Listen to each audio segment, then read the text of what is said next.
Welcome to Horror Year, where every story is a journey into the unknown. If you're brave enough to face your darkest fears and uncover the most chilling tales, you've come to the right place. So, dim the lights, turn up the volume, and subscribe to Horror Year. Your journey into terror begins now. They're at my door and they're attempting to come in, so I don't have much time. Luke Jacobs is how I go by. I am not sad and have a clear head. Thus, it is not my responsibility if I go missing or die. They are here in an attempt to quiet me because I saw something that I wasn't meant to. I've been journaling my experiences over the past few days in the hopes of finding some clarification. I seem to recall the following things happening. I love exploring caves, hiking, and rock climbing. All three of them would love living on the edge of a sizable national park, where I reside. I spent almost 2 hours on a short, steep track that looped through a portion of the forest on my previous hike. I came upon a small, dark entrance in the rock formation near the conclusion of the trip. It was around 60 yards from the main path. I strolled over curiously to have a peek inside. It looked to be a fairly ordinary cave for the area. I pulled out my flashlight and gave it a quick once-over. A little crack appeared from the dark right-hand corner. It was very narrow. Below, it marked the start of a brand new cave system. It was getting late in the day, and I was without any of my caving equipment, so I sadly departed and headed home. I was going to check it out the following day, that much was certain. I loaded up my stuff and drove to a clearing in the woodland at about 5 in the morning the following day. The previous evening, I had informed my brother Sam of my plans and the time I planned to return. Every time I went trekking or caving, I made it a habit to do this as backup, in case something untoward occurred. I parked near the edge of the woodland and headed up the trail. Despite having trekked the track many times over the years, I had never discovered this cave before, so I was eager to explore somewhere new. The knowledge that there was a second cave system below thrilled me to investigate. The early dew underfoot made the mudded trail soft as I got closer to the cave. I veered off the main track and waded through bushes and overgrown grass. My fast speed decelerated. I peered suspiciously at the entrance to the cave. The leaves and branches had covered it haphazardly. I stepped back from the various branches and vines and turned on my headlamp. To be sure nobody was utilizing the aperture as a makeshift shelter, I lit it up. It was bare. Strange as it may seem, I reasoned that maybe another hiker had discovered this hidden gem and wanted to make sure nobody else arrived before them. I heard light dripping sounds as I knelt and slowly moved inside, surrounded by moisture from above. I stood at the brink of the narrow crevice. I looked over the edge and gazed deep into the shadows. Looking down with my flashlight, I could see a huge cavity that was between 70 and 80 feet deep. As I made sure everything was secure by preparing my harness and bolting myself to the cave wall, I noticed a sound coming from below. Though it might just have been the sound of wind or water resonating off the walls, it seemed like inaudible screaming or shouting. The distance sound travels in enclosed spaces is astounding. I turned on my headlamp instead of the flashlight and started to descend. It felt lighter at the bottom than I would have thought as I eased my way down. I looked up at the break in the sunny sky above as soon as my boots struck the ground. Reconnecting to the ether, I grabbed my headlamp again. I turned my head back and forth. It appeared less like a tight space and more like a long tunnel. The usually uneven land was strangely empty and level. My curiosity was piqued when I saw that the concave walls were all lined with dim lantern-style lights. I moved forward with caution until I came to a small bend. Shouts and screams echoed back to me, and this time I knew they were people. The yells were not what you would anticipate from an exploratory party or construction workers. No, it sounded a whole lot darker. That was when my unadulterated sense of adventure gave way to a disquieting sense of fear. I glanced at my phone, aware that it was dead, but it was a tense habit I had when I felt isolated. I walked for about 5 minutes when the beam from my flashlight struck a rough wall up ahead. I drew a T-shape as the lights on either side of me twisted and turned. Looking left, I followed the paths that lead to darkness. As the lights around the walls went out of sight, A rush of scared screams came at me from the left. I turned and looked around. I could see thin tire tracks on the limestone dust and grated rock below. Unfortunately, I gave in to the cries and followed, thinking nothing more than that a group of people had run into difficulties below. But the more I stepped, the louder and more angry the yells grew, so I couldn't have been more wrong. I turned off my lights as I approached a sharp corner and nervously looked around. The small tunnel led to a large, well-lit cavern. The spectacle that was playing out in front of me made me gasp and twisted my face in terror. Dozens of metal bar cages holding 10 or 12 men, women, and children were visible under 4 enormous floodlights. The shocking thing is that our own military troops were watching over them. Guards surrounding the cages were armed to the teeth. Inside, a large number of defenseless individuals were sobbing uncontrollably and consoling one another. Some merely stared blankly ahead, as if they were shell-shocked. Many were unhealthy, and the majority wore clothing that was torn and smeared with grime. A burst of red light appeared on the cave ceiling and my eyes shot upward. Then, when a siren blasted from a tiny loudspeaker tucked into one of the corners, everyone slowly raised their heads. A throng of people gasping followed it shortly after, and the shrieking went on. Then there was a deep, rumbling sound from the far end of the cave, like a big something scraping the floor.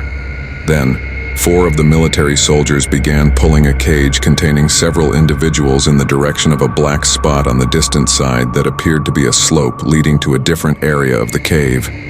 The people who were trapped began to pray and beg the enforcers to stop, but their pleas were ignored. The air was filled with cries for assistance, and the faces of those watching showed despair. After a little period of silence, they all vanished into the night.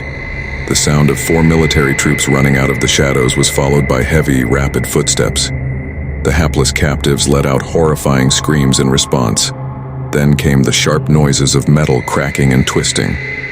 The screams quickly subsided and were replaced by sounds that I can only describe as shredding flesh, along with snarling. Next, a crash. Abruptly, the twisted cage, now empty and blood-stained, flew from the chasm. Mass pandemonium broke out when a cloud of dust descended around it. The low, rumbling sounds resurfaced as the ground vibrated. I was in shock to see that these were members of our armed forces. People are being dehumanized and are ultimately going to die. Feeding them anything was found beneath. Since no one would believe me, I had to gather some proof. With trembling hands from astonishment and anxiety, I removed my cell. As I attempted to snap a picture, a burst of light surrounded me. Asshat. I realized that I should have removed the flash before taking it. Then a few guards turned to face me and lifted their firearms in my direction. I turned to escape, dust kicking up, as a disturbance broke out behind me. The lights got stronger as I raced, and soon the entire subterranean cave was filled with light. The sound of different hooks and latches on my leash reverberated around me as I ran faster and faster. My faint, quick gasps reverberated against the limestone walls, and I almost turned around as soon as I got in. I swerved around the bend and caught my hand on a sharp stone. Despite my pained wince, adrenaline kept me going. My bloody hand slid as I attempted to pull myself up after I swiftly reached the cord and latched myself in. As I picked up speed, light began to filter through the opening in the rock. From down below, I could hear footsteps and shouts. Someone called out, "He went this way," as another voice exclaimed, "Now chop them." And then, underneath me, it was completely dark. It was just a moment before I grabbed onto the rocks above, when they had turned out the lights. My arm started to bleed as I forced and pressed myself out of the little area. Just as shafts of light illuminated the area below, my legs clambered over the brink. As one of the troops yelled, "Clear!" I held my breath. I let out a breath and sagged to the ground, attempting to process the past 60 minutes. Before I could gather my thoughts, someone yelled, "Up! Up!" 6 dazzling red lasers shot through the dusty aperture and struck the wall above, startling me to my feet. I raced non-stop till I got to my car as I staggered wildly out of the cave. I reached into my backpack for the first aid kit and bandaged the bloody cut on my hand. While I was driving home, I contacted my brother and told him what had happened. Naturally, he didn't believe me. Sam hung up the phone, telling her to quit winding him up since he was busy. My wounds seemed worse than they actually were, so I treated them when I got home. All through the night, I couldn't stop thinking about those unfortunate people. Many of them appeared to have been plucked off the streets. Sam came to mine early the following morning. I gave him a handshake, told him everything, and of course, showed him the picture I had taken. At last, he started to realize that I was being honest. "I have to show him," he said. Naturally, I hesitated. I clarified that I had taken a picture because the military was in charge of it. Sam then had an idea. After we parked close by, we'd use his drone to have a look. I concurred. A knot developed in the back of my throat as Sam set up the drone. As we pulled over to the side of the road, I pointed him in the direction of the cave.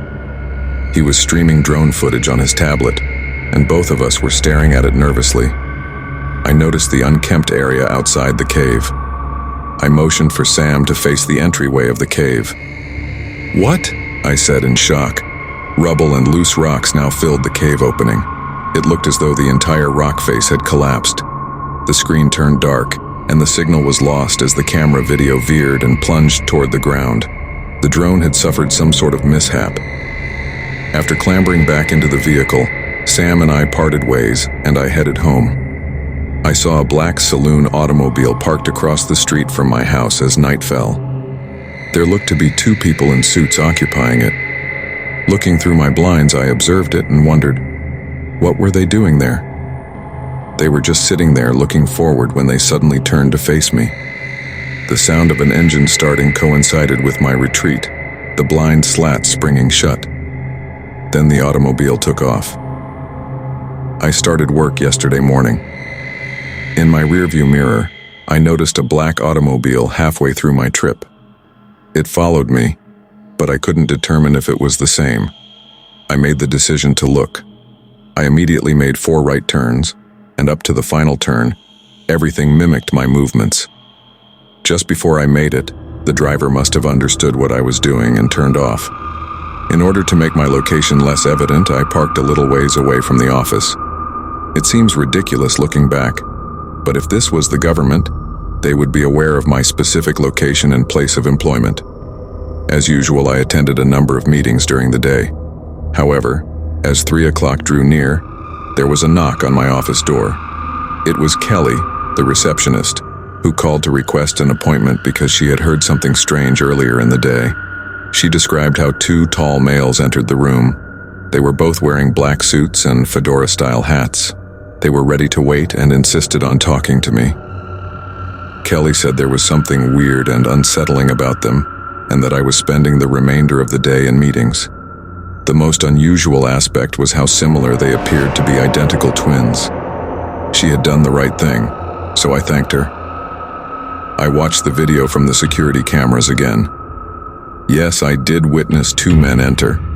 They talked to Kelly for 10 or 15 minutes before they left. The features of these tall, bald men were comparable. The realization that whoever was in charge of that subterranean hellhole knew who I was made my mouth drop. I returned home early, whining that I had a headache. I observed the black automobile driving directly past me as I was pulling down my street, and the 2 men inside were staring at me. Time seemed to slow as they followed my stare till I passed them. Something felt wrong, so I hurried out of the car and through my front door. As I entered the dining room, I saw a little envelope tucked in the middle of the table. This was starting to really get to my paranoia. Were they inside my home? What was it they desired from me? I knew the answers deep within, and when I opened it, they were all verified. 6 of my own images are included. They were brought within the network of caves. I felt ill to my stomach, knowing that whoever was behind this would not allow me to survive. I was afraid for my safety, so I decided not to go into the office today.